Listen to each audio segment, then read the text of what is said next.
Welcome to Grandpa's Underworld, and I'm Grandpa. Today we're going to talk about serial killers. This one's Jesse Harding Pomeroy. He was known as the Torturer, the Demon, the Red Devil, and the Boston Fiend. We know he killed at least 2 people, but we think he killed probably 10 or more from 1871 through 1874. He ran wild killing when he could. He's also the youngest person in the Commonwealth of Massachusetts to ever be convicted of first-degree murder.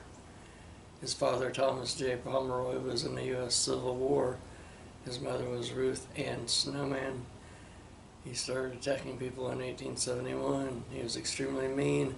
In his attacks, he would beat them with his fists, a belt, and even knives. In 1872, his mother got suspicious and moved her and her 2 sons to South Boston.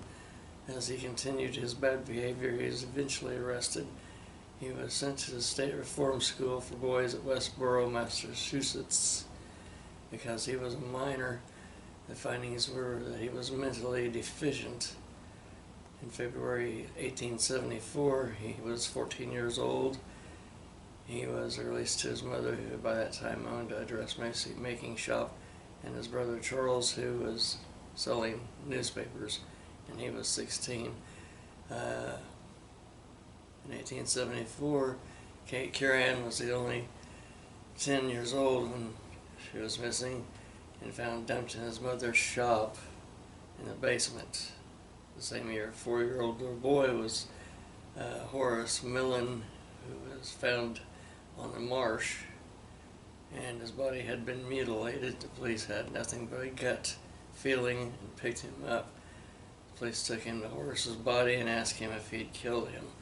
Jesse had been denied the right to have a lawyer present. He went to trial for first-degree murder. He was found guilty, but the jury asked for mercy because he was so young. He was supposed to be hanged to death by the governor. William Gaston wouldn't sign it, so instead he got life in solitary confinement. While in prison, he learned several languages like German. He wrote poetry and studied law. In 1917, he finally got privileges. In 1929, he was old and in bad health and died in 1932. That's it for serial killers in Grandpa's Underworld today. We'll see you later. Have a good time.